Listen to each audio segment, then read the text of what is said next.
모세와 아론이 바로 왕에게 나아갔습니다. 하나님 말씀을 들고 하나님 주신 능력으로 나아갔습니다. 나아가서 하나님이 주신 능력으로 지팡이를 던졌더니 뱀이 되었습니다. 그러나 애굽 술사들도 그와 같은 일을 했고 다시 뱀을 막대기가 되게 했지만 바로의 마음은 움직이질 않았습니다. 이때부터 하나님께서는 애굽에 10가지 재앙을 모세와 아론을 통해서 내리십니다. 마지막으로 내린 재앙이 장자의 죽음의 재앙인데 우리가 다 잘 알죠. 모든 사람과 모든 가축들의 첫 번째 난 아들을, 새끼를 죽이는 재앙이 있었습니다.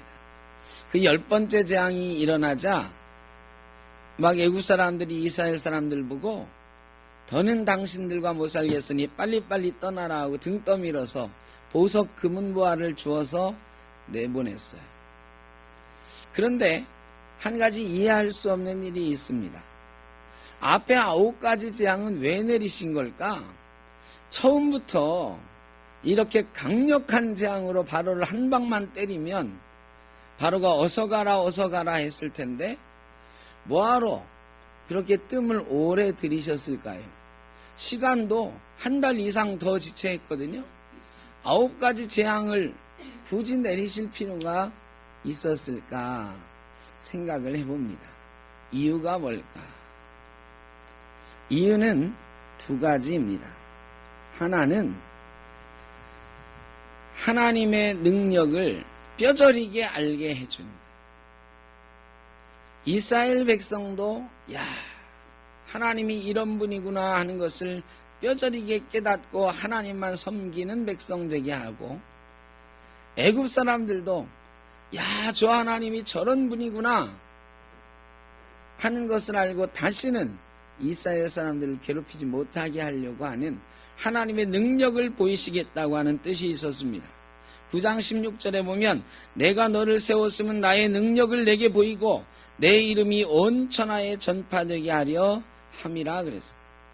하나님의 능력과 이름을 온 천하에 드러내시려고 9가지 재앙을 내리신 거다. 2번째는 청소하려는 목적이 있었어요. 이스라엘 백성들을 깨끗이 하려는 목적이 있었어요. 우리가 일본에게 36년간 지배를 받았는데 그 잔재가 여전히 남아 있습니다. 해방 이후에 일본에게서 물려받은 잘못된 문화, 풍습, 또 잘못된 구조, 관념 이런 것들을 우리가 깨끗이 청소하지는 못했어요. 왜냐하면 해방 이후에 너무 혼란했기 때문에 일본에서 경찰 활동하던 사람들도 그대로, 군대 활동하던 사람들 그대로 이 질서를 유지하는 데 미군이 썼거든요. 그리고 친일하던 사람들도 다 청소하지 못했어요. 그리고 일본의 문화도 싹 씻어내지 못해서 여전히 우리가 일본말 섞어서 가끔 쓸 때가 있죠. 요즘 많이 정화됐습니다. 얼마 전까지만 해도 일본말이 숱하게 우리 문화에 섞여 있었어요. 그래서 36년간 지배를 받았는데도 70년이 지나도 그 잔재를 떨어내기가 쉽지 않거든요. 근데 이스라엘은 애굽에서 몇 년? 430년 종살이를 했어요. 그것도 이스라엘에 애굽 사람이 와서 다스린 게 아니라 이스라엘 사람들이 애굽에 가서 430년을 살았어요. 그러니까 이스라엘 사람들이 머리끝에서 발끝까지 뼛속까지 애굽의 문화와 우상에 물들어 있었어요. 하나님은 이 때를 계속해서 씻어내는 작업을 하시는데 이 9가지 재앙이 그 처음이었어요. 나중에도 계속해서 출애굽기를 보면 하나님이 그 때를 씻어내시려고 애를 쓰십니다. 사사기까지 계속해서 애굽에서 묻은 때를 너희가 아직도 못 벗었다고 책망하시면서 그 때를 씻어내려고 노력을 하세요. 9가지 재앙은 이스라엘 백성들을 깨끗게 하시는, 애굽에서 묵은 때를, 묵은 마음을 깨끗게 하시려고 하는 하나님의 의도가 들어있었어요. 그러니까 애굽에는 하나님의 권능을 나타내고 이스라엘에게는 하나님의 권능을 나타냄과 동시에 애굽에서 묵은 때를 씻어내는 작업이었다. 자, 9가지 재앙 여러분이 뭐 다 잘 아시겠습니다만 간단하게 한번 살펴보면, 맨 먼저 오늘 우리가 읽은 말씀 첫 번째 재앙이 바로 나일강이 피로 물드는 것이었습니다. 나일강은 애굽의 생명의 젖줄이에요. 나일강에는요 신이 살고 있어요. 하피라고 하는 신, 이시스라고 하는 신, 크눔이라고 하는 신들이 있어요. 그래가지고 이 나일강을 맑게 하고 나일강을 지키고 나일강을 통해서 애굽 사람들을 보호하고 생명을 주는 신이라고 믿는 이런 신들이 나일강에 있어요. 그래서 나일강 물을 먹을 때마다 애굽 사람들은 뭐라고 생각하느냐? 이 나일강이 있고 이 나일강을 통해 우리를 지키는 나일의 신들이 있는 한 우리 애굽은 영원히 번창하리라. 우리는 영원히 풍요로우리라, 이렇게 생각을 했습니다. 그런데 나일강이 피로 변해서 먹지 못하게 됐는데도 이 신들이 아무런 작동을 안 하는 거예요. 아니, 나일강을 보호하고 나일강 물을 통해서 생명을 공급해주는 신들이 있으면 이 신들이 벌떡 일어나서 이 피로 변한 물을 어떻게 해야 돼요? 다시 물로 바꿔줘야 되잖아요. 그런데 하루가 지나고 이틀이 지나고 이래가 되는데도 나일강 물이 피로 변해버린 거예요. 그래서 사람들은 결국 나일강 물을 먹지 못하고 나일강 주변을 파서 지하수를 떠서 먹게 되었습니다. 나일강의 신을 깨뜨리는 첫 번째 재앙, 피의 재앙이었습니다. 두 번째는 개구리예요. 8장에 보면 개구리가 올라오다. 여러분, 개구리는 뭐의 상징일까요? 여러분, 개구리 알 보셨나요? 개구리 알. 옛날에 봄에 논에 가면, 물 이렇게 된 논에 가면 개구리 알들이 있죠. 개구리 알이 어때요, 여러분? 네. 개구리 알이 무지무지 많이 붙어 있잖아요. 이 개구리는요, 다산의 신이에요. 다산의 신. 이 개구리 모양을 한 다산의 신의 상징이 있었는데 그걸 뭐라고 부르냐면 헤게트라고 불러요. 헤게트. 그런데 이 헤게트라고 하는 뜻이 뭐냐면 무지무지 많다, 이런 뜻이에요. 무지무지 많다. 그러니까 개구리를 보면서 사람들이 개구리 신에게 절을 해. 절하면서 뭐라고 그래요? 우리도 개구리처럼 아이를 많이 낳게 해주십시오. 옛날에는 아이 많이 낳는 게 복이거든요. 저 대구 동화사나 또 팔공산 이 꼭대기 가면은 이시철 갓바위 같은 데 가면 이시철에 말이죠. 어떤 데는 그 절에 이게 이 상이 서 있는데 뭐가 없어요? 코가 떨어져 나간 상들도 있고 막 그래요. 그거 왜 뛰어가요? 그거 긁어가면은 아들 낳는다고. 옛날에 이런 미신이 많았잖아요. 애굽 사람은 개구리 놓고 절하면, 개구리 앞에 절하면 아이를 많이 낳는다 생각했어요. 그런데요, 이 개구리가 그냥 논에서 있고 강에서 있고 이럴 때는 다산의 신으로 막 섬기는데, 이 개구리들이 막 땅으로 올라오기 시작하는데 어디까지 와요? 떡반죽 그릇에까지 올라오고 침실까지 올라왔다 그랬어요. 여러분, 개구리가 온 방 안에 바글바글해. 막 발 디딜 틈이 없어. 여러분, 개구리가 많으니까 야, 우리 이제 복 많이 받겠다, 아이 많이 낳겠다 하고 좋아하겠죠. 끔찍한 거죠. 야, 아이 못 낳아도 좋으니까 좀 이 개구리 좀 없어졌으면 좋겠다 싶은 거예요. 여러분, 풍요가 넘치면 저주가 되는 거예요. 하나님께서 이 개구리를 이렇게 많게 하심으로 애굽의 다산의 신의 능력을 깨뜨림과 동시에 풍요를 너무 간구하고 풍요가 넘치면 오히려 재앙이 된다는 걸 가르치십니다. 나중에 이 개구리들이 다 죽어가지고 어떻게 됐다고요? 여러분, 그 많던 개구리가요, 싹 다시 물가로 돌아갔으면 좋은데 어떻게 됐어요? 그 자리에서 다 죽었어. 여러분 방에서 말이 개구리가 막 넘쳐났는데 그게 그 자리에서 다 죽었어. 어떻게 될까요? 악취가 넘쳐났다 그랬어요. 여러분, 너무 다산 너무 풍요로운 거 좋아하면 저주가 되고 악취가 된다. 하나님이 가르치시는 거죠. 세 번째 재앙은 땅을 쳤더니 땅의 티끌이 이가 되었다 그랬어요. 이가 되었다. 옛날 생각나죠? 이 안 잡아보신 분? 여기 이 안 잡아본 사람이 없을 거예요. 예전에 참 이 많이 잡았죠. 참빗이 귀했어요. 참빗이 이게 머리를 곱게 빗어주기도 하지만 뭐 때문에? 석회. 그래가지고 그거요, 하여간 딱딱 소리 내면서 톡톡 터뜨리면서 많이 잡았어요. 그리고 손톱에 이 잡으면 이 피가 조금 묻잖아요. 이대로 밥도 먹고 막 그랬죠. 이와 더불어 살았어요, 우리가.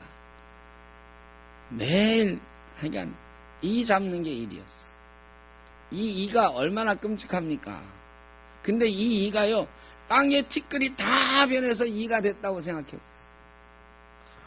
온몸에 막 생각만 해도 있죠. 간지러워 죽겠죠. 막 따끔따끔하고요. 그런데 이 땅의 티끌을 관장하고 땅을 관장하는 신은 땅의 티끌이 다 이로 변하는데도 아무런 응답이 없습니다. 땅의 티끌들이 막 이로 변할 때 애굽 사람들은 땅의 신에게 절을 했습니다.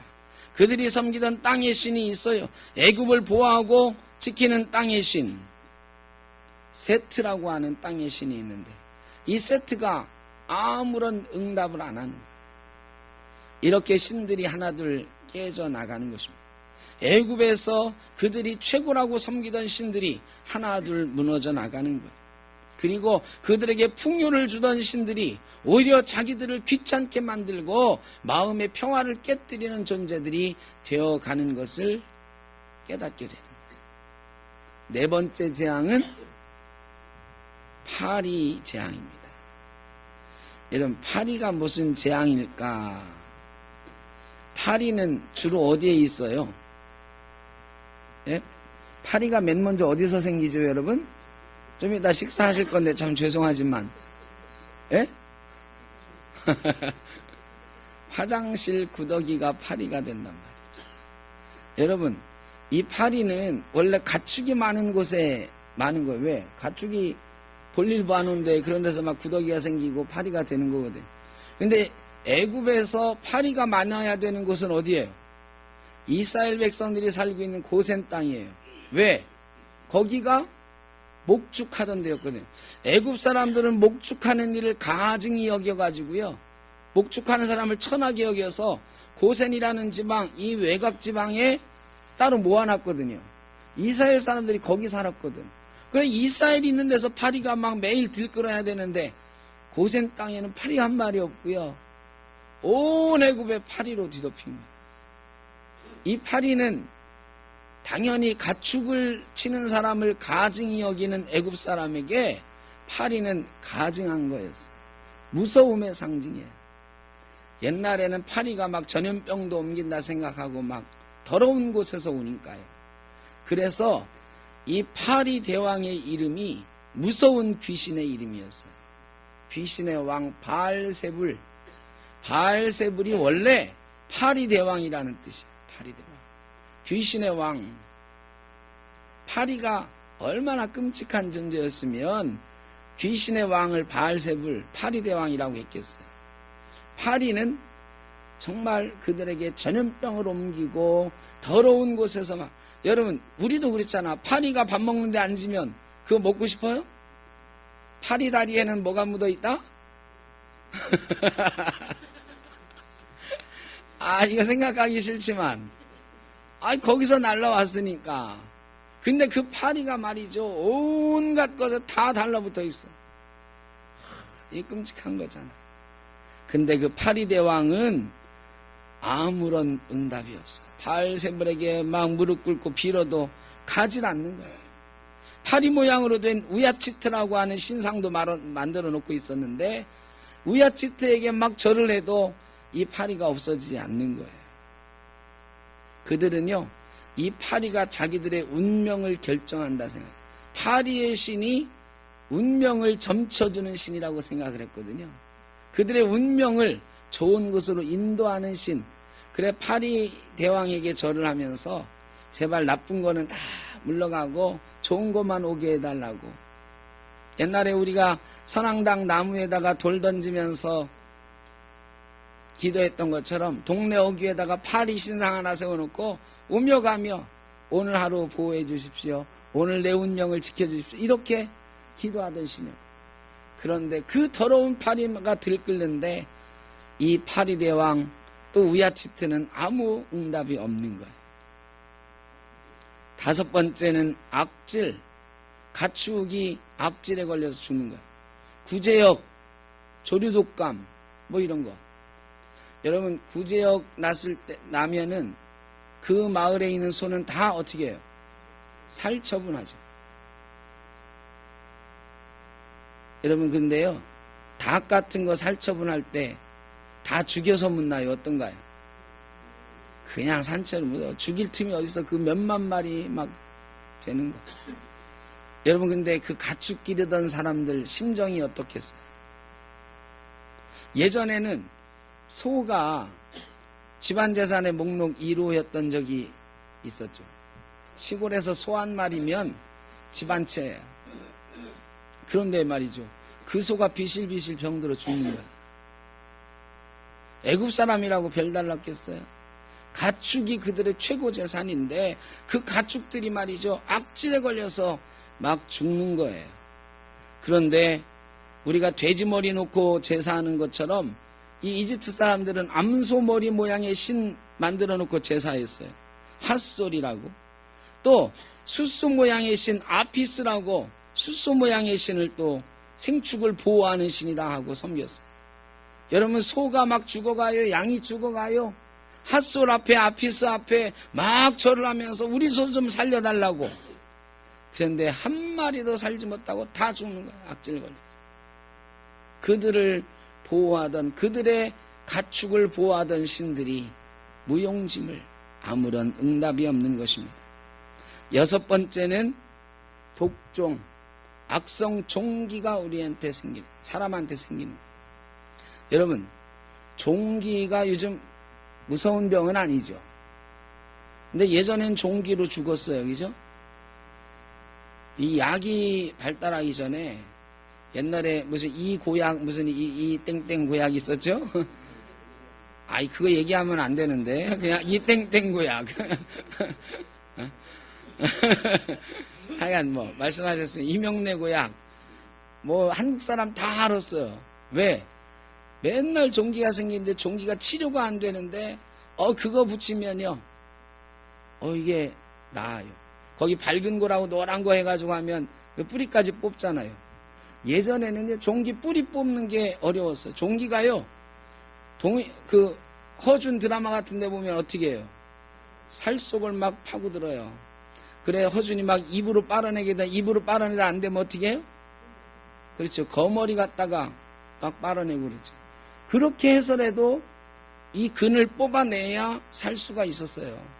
근이 안 뽑히면 이 근이요, 오장육부를 파고들어요. 정조 임금님이 등에 종창이 나서 돌아가셨죠. 옛날 임금님 중에도 종기로 돌아가신 분들이 많아요. 그러니까 종기는 무서운 병이었어요. 치료가 안 되는 거예요. 요즘 종양 같은 거예요.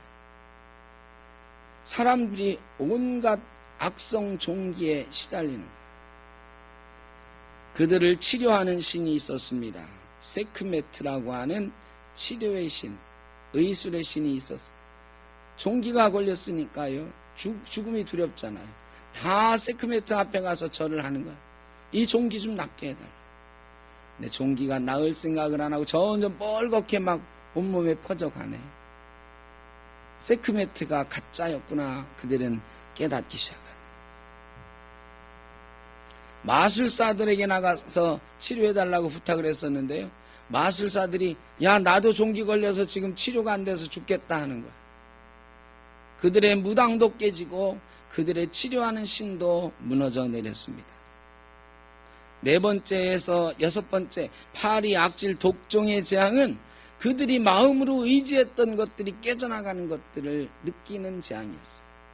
그들이 운명을 의지했던 파리 대왕도, 그들이 의지했던 가축을 지키는 신도, 그들의 몸을 치료해주는 신도 그들의 의지가 되지 못하고 그들을 붙잡아주지 못했어요.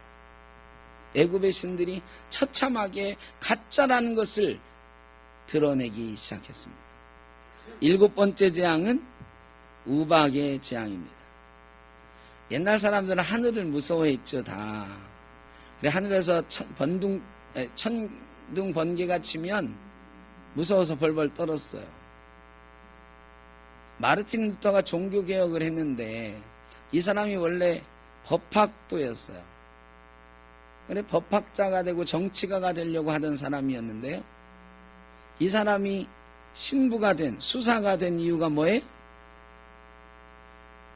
친구랑 같이 가는데요. 친구가 벼락 맞아 죽었어요. 그래, 루터가요, 그다음부터 벼락만 치면 그냥 바닥에 바짝 엎드리는 거예요. 그러면서 어느 날 벼락이 칠 때 뭐라고 했느냐? 하나님, 내가 수사가 되겠습니다. 고백하고 신부가 됐잖아요. 옛날 사람들은 이 벼락 맞아 죽는다, 이거 굉장히 무서워했어요. 그래, 하늘에 벼락도 있고 말이죠, 우박도 있고 큰 비도 내리고 그러잖아요. 그래, 하늘에 어떤 신이 있는데 그 신이 우리를 보호하면 벼락도 안 내리고 우박도 안 내린다. 그래서 애굽 사람들도 하늘의 신 누트라고 하는 신을 섬겼어요. 별의별 신이 다 있죠. 하늘의 신.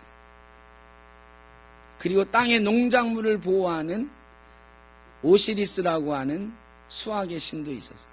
그러나 우박이 떨어지고 땅의 채소와 나무들이 다 쓰러져 죽게 되니까 아무리 하늘의 신에게 빌어도, 농작물을 보호하는 신에게 빌어도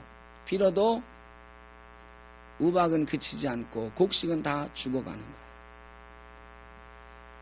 여덟 번째는 메뚜기였습니다. 1876년에 미국 매사추세츠주에 메뚜기 떼가 공격을 해왔는데요. 자그마치 1200억 마리의 메뚜기 떼가 추정이 1200억 마리. 메뚜기 그게 넓이가 어땠냐면요. 1200억 마리의 메뚜기가 캔자스주에 공격을 해왔는데 넓이가요. 이쪽 옆으로 넓이가 160km. 메뚜기 떼의 넓이에요. 그리고 길이가 480km. 그러면요. 우리나라 남한 땅 다 뒤덮는 높이가 메뚜기 아래에서 위에까지 높이가 1.6km. 여러분 어느 정도인가요 이게? 그 메뚜기가요 1200억 마리라고 추정이 된 그 메뚜기가 지나가는 곳마다 남아나는 게 없는 거예요. 대재앙이죠. 대재앙. 이 메뚜기는 모든 것을 갉아먹거든요. 메뚜기가 애굽을 뒤엎었어요. 모든 것을 다 갉아먹습니다. 농작물의 신 세라피스와 세스라고 하는 신이 있는데 메뚜기 앞에서 이 신들이 농작물이 다 갉아먹히는데 아무런 역할을 못하는 거야. 마지막으로 아홉 번째 재앙은 흑암의 재앙입니다. 애굽의 최고의 신은 태양신이에요. 태양신을 가리키는 말이 레, 라 이런 이름이 있어요. 파라오 할 때 라, 태양신을 가르칩니다. 태양신의 아들 파라오. 여러분, 그런데 태양신이 최고의 신인데 말이죠. 애굽의 왕은 태양신의 아들인데 이 태양이 가리워지는 거예요. 새까맣게 가리워지고 온 땅이 어둠에 뒤덮입니다. 파라오가 아무리 외쳐도 아버지라고 하는 태양신이 응답하지 않고 사람들이 아무리 울부짖어도 빛은 보이지 않는 거예요. 애굽의 신 중 가장 높고 위대한 신 태양신마저 가짜라는 것이 여지없이 드러나고 있는 것입니다. 그들이 최고라고 믿던 삶의 틀들이, 삶의 기준들이 무너져 내리는 거죠. 이런 것들을 통해서 하나님께서는 애굽에서 애굽 사람들이 섬기던, 그래서 이스라엘 사람들도 430년간 같이 섬겨왔던 이 애굽의 신들이 얼마나 보잘것없는 가짜인지를 드러내시는 거예요. 하나님만이 유일한 신이신 것을 알게 하시는 거죠. 바로가 이런 재앙 속에서 이스라엘 사람들에게 대답하는 장면이 몇 번 나와요. 바로의 마음이 완악했지만 바로가 이 재앙들 속에서 마음이 막 흔들리거든요. 흔들리면서 이스라엘 사람들에게 몇 가지 협상안을 제안을 합니다. 하나님의 능력으로 우리가 이 땅을 향해서 나아갈 때에, 예수 믿고 이 땅을 향해서 예수 이름으로 나갈 때에 사탄은 우리의 발목을 잡기 위해서 협상안을 내놓습니다. 사탄의 우리의 발목 잡기 전략이 있어요. 그 전략을 몇 가지 한번 살펴보도록 하겠습니다. 성경을 한번 찾아보죠. 8장 25절 말씀.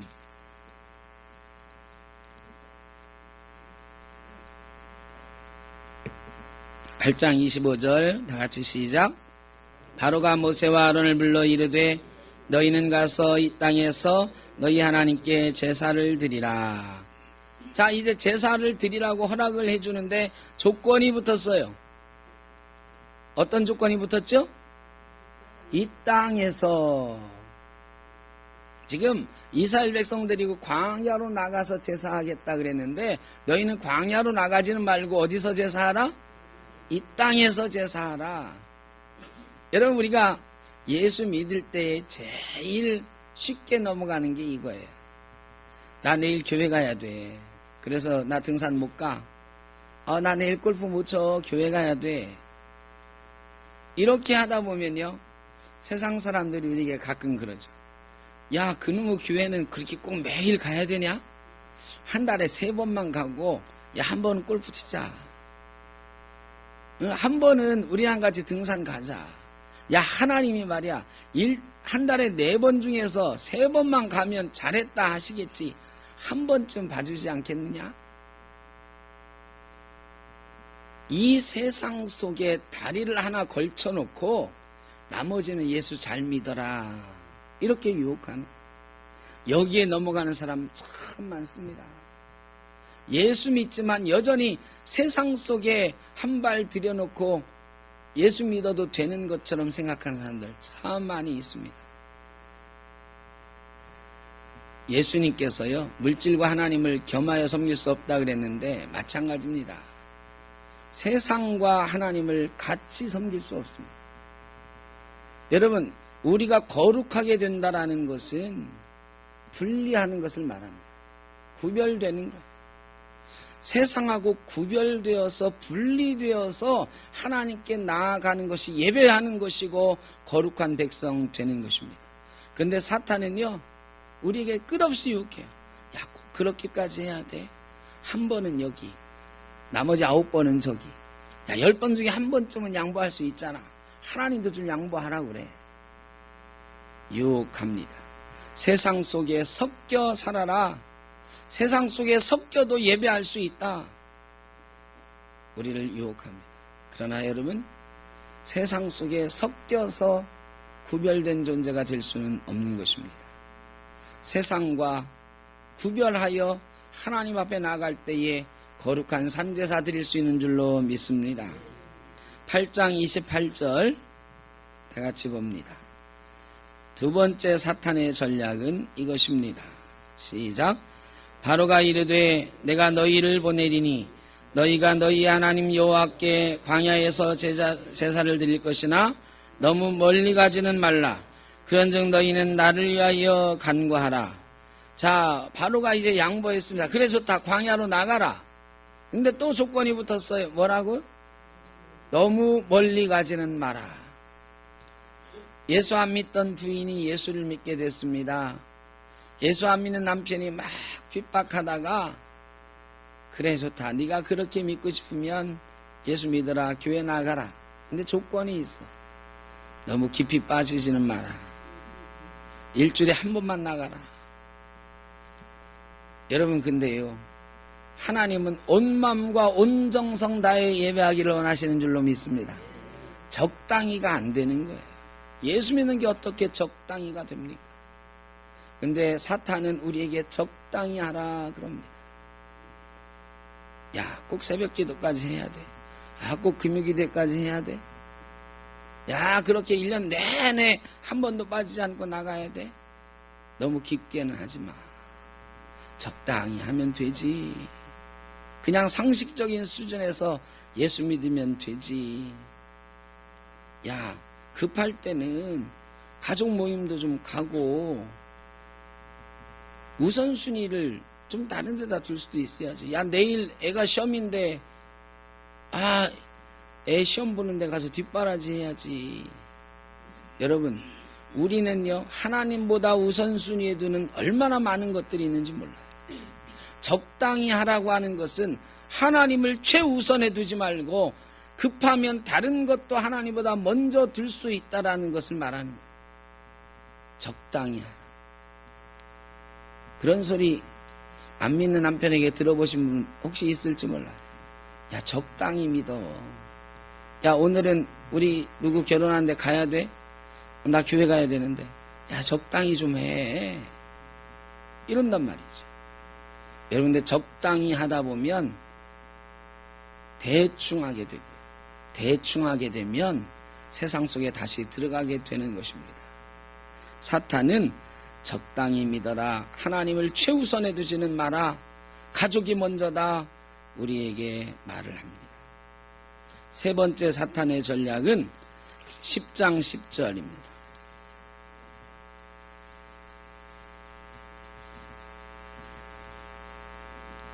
10장 10절 11절 다같이 시작. 바로가 그들에게 이르되 내가 너희와 너희의 어린 아이들을 보내면 여호와가 너희와 함께 함과 같으니라. 보라, 그것이 너희에게는 나쁜 것이니라. 그렇게 하지 말고 너희 장정만 가서 여호와를 섬기라. 이것이 너희가 구하는 바니라. 이에 그들이 바로 앞에서 쫓겨나니라. 사탄의 세 번째 전략, 바로의 세 번째 협상안은 그래 가도 좋다. 근데 예배하는데 꼭 애들까지 다 데리고 가야 되냐? 애들은 놓고 너희만 가라. 이 말이 뭐예요? 애들은 인질로 잡아두겠다는 거지. 애들은 여기 있고 어른만 갔다가 애들이 다 여기 있으니까 어떻게 돌아와라 이거잖아요. 여러분, 또 이 자꾸 남편들 얘기해서 죄송합니다만 부인이 예수를 믿게 돼서 교회를 열심히 나가는데 아이들도 막 자는데 일요일날 잠자는데 얼마나 단잠을 자. 근데 막 8시 몇 분에 깨워가지고 야 빨리 교회 가자 막 그러니까 애들이 막 아이고 엄마 오늘 안 가면 안 돼. 오늘 하루만. 아빠가 그걸 보니까 믿지 않는 남편이 답답한 거야. 그래 부인한테 한번 버럭 화를 내면서 얘기합니다. 야, 믿으려면 너만 믿어. 왜 애들까지 그렇게 귀찮게 하는데? 애들도 애들 생각이 있는 거지. 이 민주적인 사회에서 왜 애들 생각은 존중 안 하고 억지로 애들까지 데리고 가려고 그래? 너만 가. 너만 가. 너 가는 건 안 막을 테니까 우리 애들은 내버려 둬. 여러분, 그런데 말이죠. 애들을 그냥 내버려 두는 것. 그게 뭘 의미하는 것입니까? 여러분, 어릴 때 아이들을 신앙으로 하나님 앞에 바로 세우지 않으면요, 이 아이들이 언제 하나님 앞에 돌아올지 몰라요. 여러분, 이 아이들이 지금 당장 귀찮은 것, 힘든 것, 그래가지고 엄마 안 가면 안 돼. 여러분 그래도 아이들 손잡고 데려올 수 있을 때 데려와야 됩니다. 믿음의 대를 이어가는 것만큼 중요한 게 없어요. 여러분 아이들의 미래가 공부 잘해가지고 좋은 대학 가는데 달려 있습니까? 좋은 직장 들어가는데 달려 있습니까? 우리 아이들의 미래는 하나님과 어떤 관계를 맺느냐, 하나님의 자녀가 되느냐 아니냐에 달려 있는 줄로 믿습니다. 그거 포기할 수 없잖아요. 그런데 사탄은 자꾸 유혹하는 거예요. 야, 애들 좀 편하게 내버려둬. 애들이 뭔 죄야. 야, 요즘 세대에 아이들을 그렇게 막 강제로 데리고 가는 게 어딨어. 애들도 다 머리가 있고 생각이 있어. 물론 생각이 있어. 그렇다고 애들을 강제로 막 묶어서 데려올 수는 없어요. 설득하고 얼르고 달래고 어쨌든 아이들을 주님 앞에 세워야 됩니다. 그래서 어떻게 하든 믿음의 대를 이어가야 되는 거예요. 우리의 미래는 우리 아이들이 하나님 앞에 바로 서느냐에 달려있는 줄로 믿습니다. 마지막으로 10장 24절입니다. 10장 24절 다같이 시작. 바로가 모세를 불러서 이르되 너희는 가서 여호와를 섬기되 너희의 양과 소는 머물러 두고 너희 어린 것들은 너희와 함께 갈지니라. 애들도 데려가야 됩니다. 그러니까 바로가 마지막으로 카드를 내는 좋다. 너희 어른도 가고 애들도 가고 다 가라. 그런데 양과 소는 두고 가라. 여러분 애들이 마지막 시험인 줄 알았는데요. 마지막 시험이 양과 소야. 여러분 이게 그래 애들도 데려가는 건 좋아. 그런데 이것만은 안 돼 하는 마지막 보루가 있어요. 여러분 가정에서 믿지 않는 사람과 믿는 사람과 부부 사이의 갈등이 여러 개가 있는데 끝까지 남는 갈등이 뭔지 아세요? 이건 예수 믿는 사람끼리도 그 갈등이 있을 수 있어요. 그게 뭐냐? 물질의 문제. 물질의 문제. 특별히 11조. 이거 참 넘기 힘든 장면이에요.